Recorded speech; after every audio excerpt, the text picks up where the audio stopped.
PBR로 한 배가 2760인데 그 정도 가기는 참 어렵다는 거죠. 잘 가야 한 0.95배?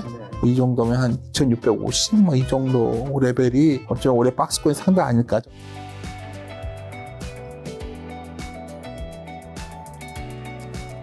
대표님께서 이제 증시 전망 작년이나 올해 굉장히 잘 맞추신 걸로 제가 알고 있는데 올해 어떻게 보시는지도 궁금한데 일단 오늘 이제 발표 자료 어떻게 보면 PPT를 좀 준비하셨는데 그 얘기를 들으면서 제가 중간중간 좀 궁금한 거 여쭤보면 좀 어떨까 싶습니다. 제가 사실 기자관이 질문지를 줬는데 도저히 제가 답을 할 수 있는 정도보다 너무 세밀하게 해오셔서 네네. 제가 그냥 준비한 거 위주로 좀 말씀드리려고 합니다.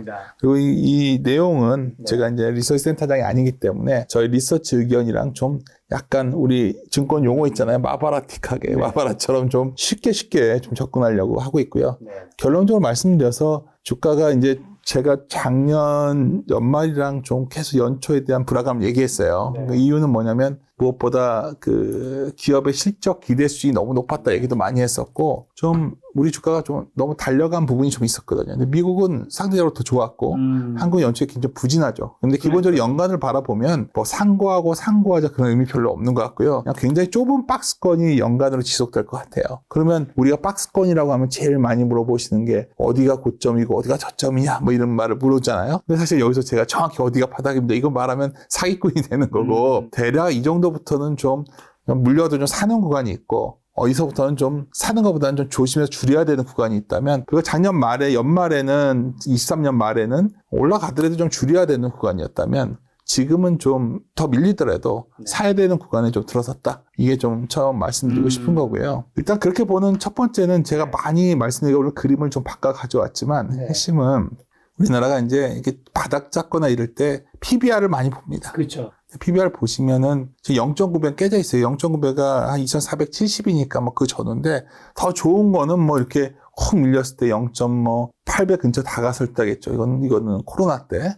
뭐 이렇게까지 빠지면 큰일 나는 거죠. 이렇게 빠질 것 같지는 않기 때문에 한 2470 밑으로 해가지고 한 2300 사이 그 구간이 뭐 굉장히 커 보이지만 종목별로는 상당히 또 어떤 건 바닥을 잡아갈 것이고 어떤 거는 좀 뭐 더 빠질 수도 있고 하겠지만 아니면 바닥을 이미 쳤을 수도 있고 좀 그런 박스권에 좀 분할해서 사는 구간에 왔는데 가장 힘이 되는 거는 이거예요. 이제 이 상단을 열려면 위를 열려면 여기에 그림은 표시 안 했지만 PBR의 상단을 연다는 거는 ROE라는 게 있지 않습니까? 그렇죠? 내가 자본에 대해서 얼마 돈을 많이 벌던지 주주 환원을 많이 해주던지 그렇게 대해 올라가는데 문제는 ROE가 이렇게 내려오고 있어요. 보이시죠? 이거 ROE가. 사실 내년 실적 전망이 매우 좋음에도 최근에 여전히 8%대 초반 수준에 있거든요. 이론적으로는 아까 PBR로 방금 전에 말한 한 배가 2760인데 그 정도 가기는 참 어렵다는 거죠.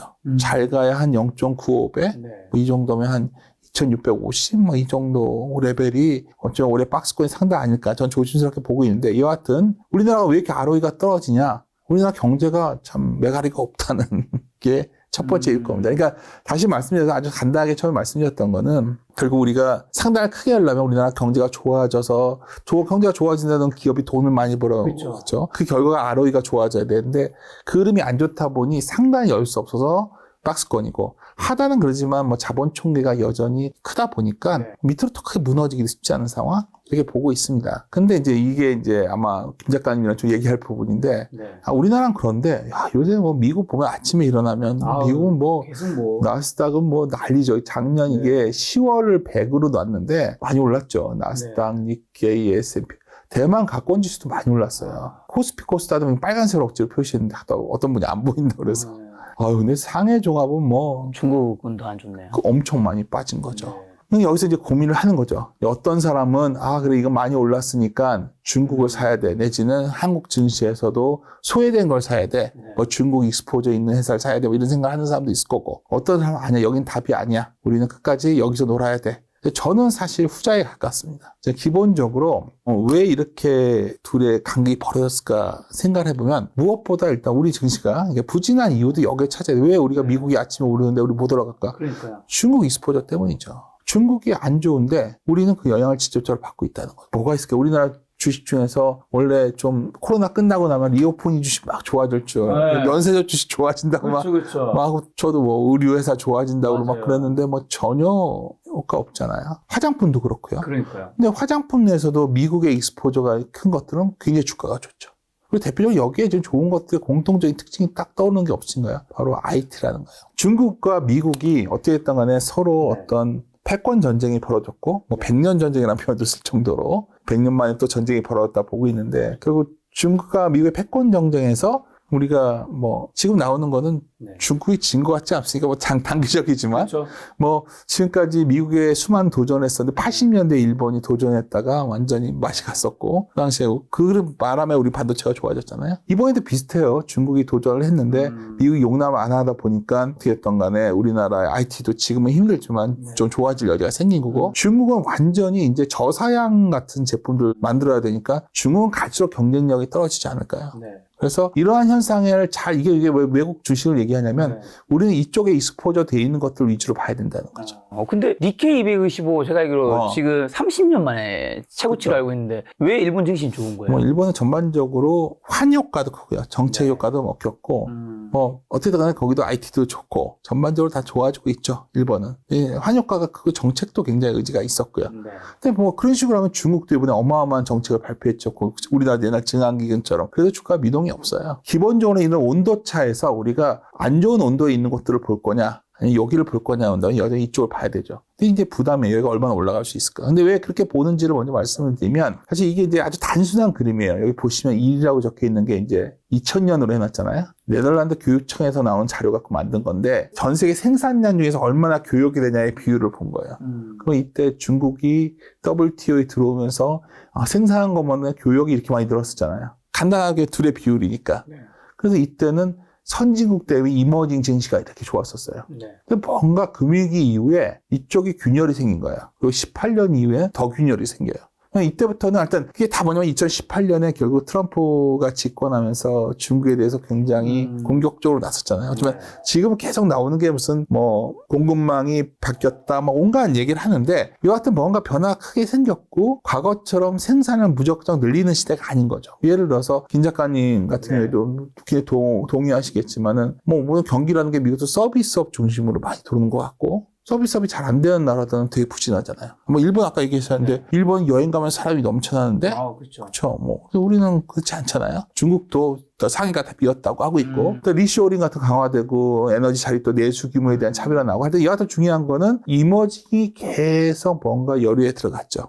이 백을 누가 가져가고 있냐 본다면 아까 말했지만 계속해서 미국이 가져가고 있는 거죠. 네. 그럼 왜 이런 현상이 나올까? 보면 어쨌든 간에 이건 다른 책에서 인용한 건데 그럼 세계가 정세가 되게 불안정해졌다. 우리 딱 떠오르는 게 작년 지금은 좀 주춤하지만 우크라이나 전쟁이 시작된 지가 지금 한 2년 된 거 아십니까? 오래됐죠. 그렇죠. 원래는 다 금방 끝날 줄 알았는데 그렇죠. 전쟁도 그렇고 뭐 오늘 가면 뭐 후티 반군 얘기도 나오고 막 계속해서 이런 갈등 체제가 나오는 거죠. 그러면 이런 불안정한 해결이 나오면 인플레이션도 생기고 뭔가 당하잖아요. 막 군비도 늘리니까 당연히 다 비용이고 세금도 많이 걷게 되고 나라별로 서로 교육도 잘 안 하려고 이런 불안정한 상태라는 거예요 지금. 이 상태가 보니까 좀 불안정한 나라라든가 적대국에 대해서는 상당히 좀 주가가 좀 부진한 흐름이 나왔다. 특히 현재 미국에게 가장 가상적고 1위인 중국 같은 경우에는 당연히 뭔가 문제가 생기고 재미있는 거는 이게 블룸버그에 보시면은 달러 기준으로 해가지고 조 달러잖아요. 그 상해 AB랑 일본 니케이랑 해서 시가총액을 다 합쳐는 거예요. 여기 빨갛게 왜 표시했냐면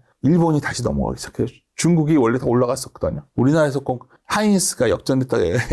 그거와 비슷한 거죠. 그러니까 지금 상황은 뭔가 중국 쪽이 매우 지금 뭔가 불안한 흐름이고, 어쩌면 우리나라가 미국 아침마다 우리 미국을 보고 있지만, 네. 어쩌면 본격적으로 중국 증시가 돌아서지 않으면 우리 증시의 디커플링이 해소되기 쉽지 않고, 또 다른 말로 하면 우리나라 기업들, 종목들 중에서 중국 관련 익스포저가 높은 기업들은 여전히 안 되고 있고, 반대로 미국 관련 익스포저가 높거나 미국의 어떤 소위 AI 붐이 불었잖아요.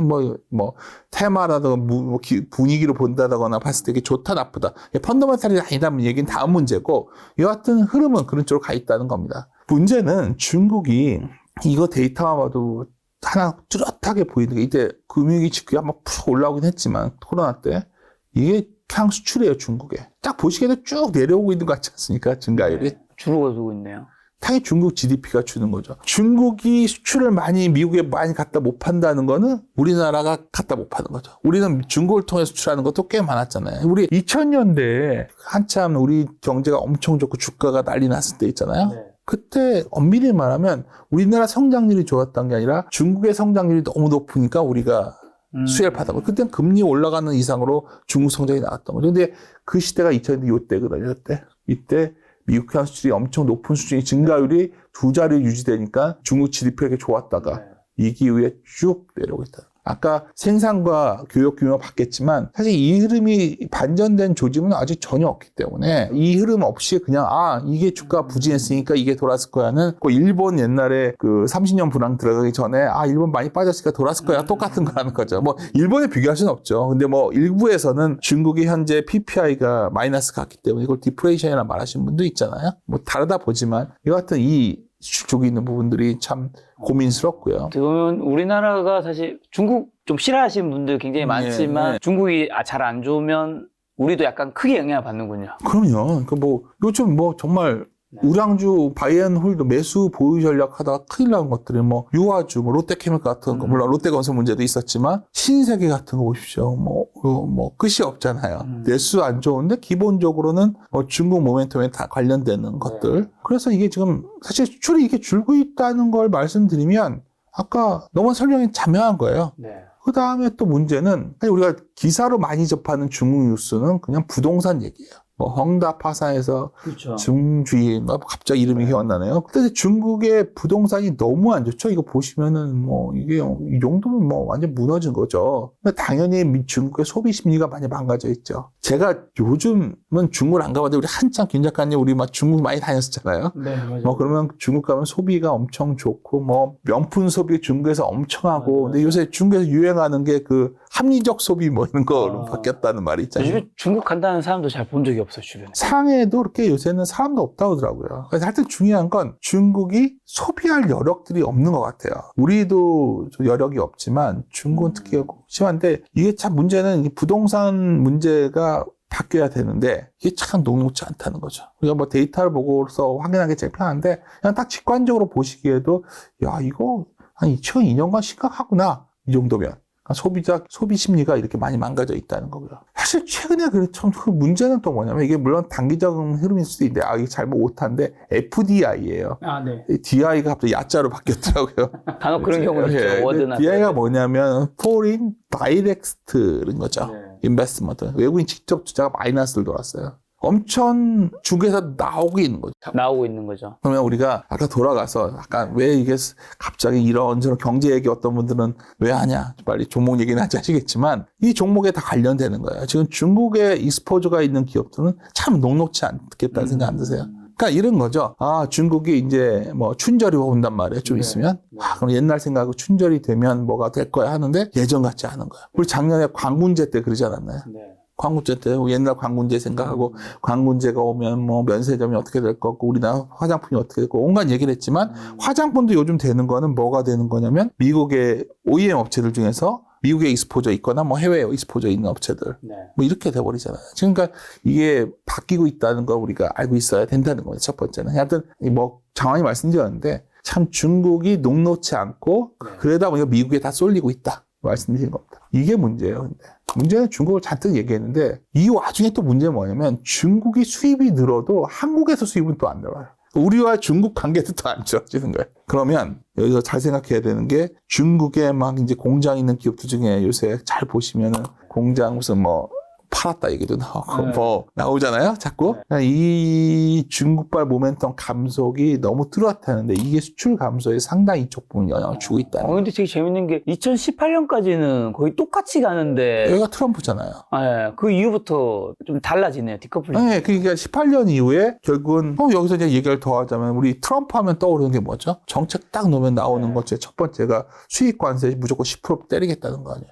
중국 가만히 안 두겠다 또 이거 할 텐데 반세외화 정책. 만약 올해 뒤로 갈수록 트럼프 얘기 자주 나오면 더 이게 아마 이런 흐름이 가속화되지 않을까 보고 있어요. 너무 재미없는 경제 얘기만 한 아니요, 거예요. 재미있습니다. 진짜인가요? 엄청 좋은 얘기만 중국 얘기만 하고 미국은 엄청 좋을 것처럼 얘기했어요. 네. 미국이 좋은데 최근에 미국도 소비를 너무 막 땡겨 쓴 느낌들. 미국 소비가 엄청나잖아요, 정말. 미국 사람들은 저는 뭐 저희 누님들은 미국에 살지만 들어보면은 뭐 진짜 소비를 버는 거에 다 써버리는 것 같아요. 미국 사람 안 먹어요? 잘 안 모으잖아요, 미국 사람들이. 아, 한국 사람은 달라요. 그렇죠. 그러니까 그 굉장히 저축을 잘 안 하다가 코로나 때 처음으로 초과 저축이 많이 생겼었죠. 지금 그것도 거의 소진됐고 최근에 보면은 이제 뭐 돈을 땡겨서 소비하고 이런 것들 드는데 여하튼 연체율이 좀 이렇게 올라오는 거예요. 뭐 지금은 심하진 않지만 뭔가 연체율이 좀 돌아서 이제 소비에 좀 영향을 주기 시작한 것 같고. 이 말씀드리면 미국이 너무 좋고 최근에 이제 다 노랜딩 하잖아요. 미국 경기 침체 없다. 미국 경제학자들 맞아요. 서베이 하면 그냥 이제는 전부 다 뭐 경기 침체 없다. 뭐 연착륙도 아니에요. 노랜딩이에요. 연착륙도 아니고 소프트 랜딩도 아니고. 근데 항상 희한하죠. 보통 우리가 이렇게 뭔가 이제 사람들이 다수가 뭔가 미국 걱정 안 해도 하면 또 미국도 좀 불안해질 수 있는 거죠. 사실 제가 지금 아까 맨 처음에 지금 트레이딩 바이라고 하지만 사실 미국 쪽에서도 약간 뭐 상반기에는 이쪽이 좀 변할 수도 있어서 상당히 크게 못 여는 이유 중에 또 하나 말씀드린 거예요. 근데 여기서 이제 가장 얘기가 많이 하는 게 아마 김 작가님도 뭐 방송 여기 많은 분들 보니까 뭐 장단기 금체 역전돼서 이제 경기 침체 온다는 얘기 정말 수없이 들었어요. 수없이 들었죠. 기본적으로 정확히 말하면 장단기 금리 역전 이후에 좀 뭐 어떤 사람은 뭐 7개월, 어떤 1년이다, 2년이다 다 달라요. 저 정확히 모르겠어요. 근데 역전 뒤에 해소가 되면 침체가 확실히 왔어요. 그러니까 역전됐다가 해소가 되면 경기 침체가 확실히 오죠. 이해가십니까? 무슨 말이에요? 뒤따라서 역전됐다 이제 해소되려고 하고 있단 말이에요. 지금. 그러니까 역전됐을 때가 아니라. 그쵸. 그래서 시차가 있는데 주가도 보면 미국이 날아가는데 역전됐다가 해소될 때 주가가 팍 무너지잖아요. 이때는 더 올라갔지만 하여튼 그래서 제가 미국지가 좋은데 미국 증시도 올해 어느 시점이 되면 꺾일 수 있다.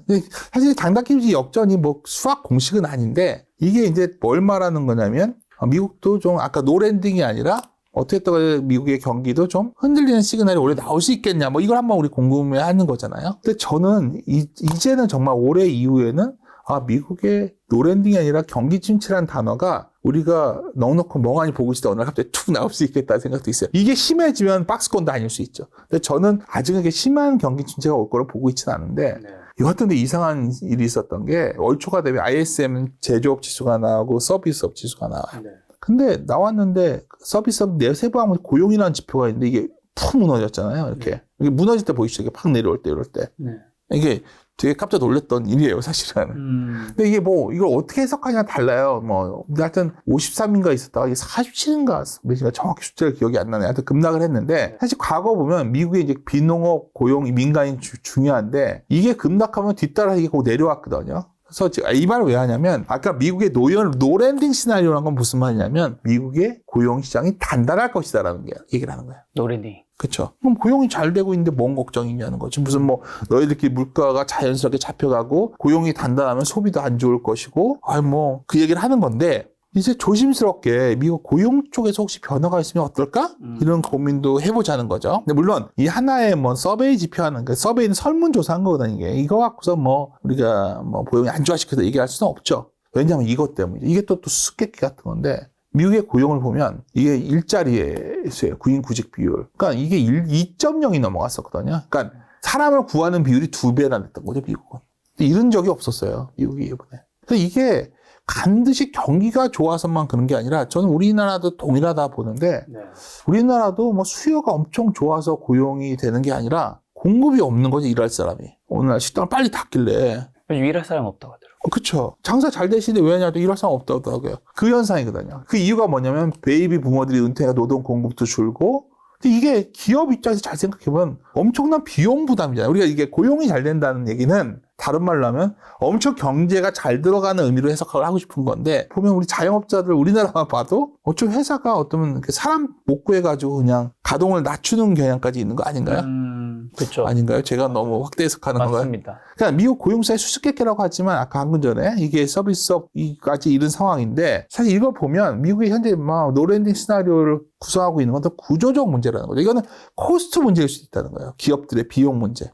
좀 거창한 얘기를 가져오면 우리나라랑 다 마찬가지인데 전세가 인구는 크게 안 주는 것처럼 보이지만 사실 이름 표현하면 좀 조심스러운데 노동할 수 없는 인구가 많이 들잖아요. 이건 어떻게 보면 우리가 인간의 수명이 늘어났다는 게 축복인가 생각이 들 때 어느 가정이나 요즘 다들 그렇죠. 뭐 알츠하이머나 다들 고민하시는 분들 많잖아요. 그리고 요양원만 늘어나고 있잖아요. 주변 보면. 그러니까. 하여튼 치매 인구가 드니까 노동 생산성은 막 떨어지고 뭐 제 책이 아니라 이거는 많이 나오는 거예요. 생산 가능 인구가 다 꺾여 내려오는 거예요. 그러니까 잘 말씀드리지만 우리가 이건 뭘 말하는 거냐? 이게 잘 안 내려오면 인플레이션도 완벽하게 과거로 들어갈 수가 없다는 거예요. 뭔가 문제가 생겨. 이걸 또 좋게 보는 사람들은 이거 봐. 그러니까 이제부터 로봇화 될 거고 AI화 돼야 일자리 그게 나오는 거죠. 급해진 거죠. 이쪽 투자가 빨리 늘어서 다 대체해야 돼. 네. 그것도 맞는 얘기예요. 근데 그거는 그 속도가 기업이 어느 정도 가치를 반영하는지 참 어려운 부분이 있는데 이와 같은 구조적인 부분은 이런 흐름까지 가고 있다. 그래서 여기까지 너무 좀 일방적으로 얘기했는데 하여튼 이런 상황입니다. 네. 최근에 그 흥미로운 흐름이 마이크로소프트가 애플의 시가총액을 조잉을 넘어갔던 거예요. 넘어갔죠. 이해하시겠죠? 애플이라는 건 뭐죠? 우리가 이제 아까 생산해서 중국에서 생산해가 탁스코인 생산해서 막 세계에 이런 거였는데 야 마이크로소프트 정말 잊고 있던 이 종목이 그러니까요. 뭐 엄청난 속도로 올라와요. 뭐 구글 생태계가 바뀔 거라는 얘기도 나오고. 근데 이 변화가 아까 이제 그 중국 하락과 비교해 생각해 보면 사실 이게 주가 그래서 싸다 비싸다 너무 올라서 부담스러운데 최근의 흐름은 나름대로 리즈너블 합리적이었다는 거예요, 제 말은. 근데 이게 더 가속화될 건지 아닌지는 어쩌면 좀 사실 고민스럽죠. 그렇죠. 그럼 이제 여기까지는 제가 시장 전체를 이렇게 말씀드린 건데 뭘 말하고 싶어서 이렇게 장황히 얘기했냐면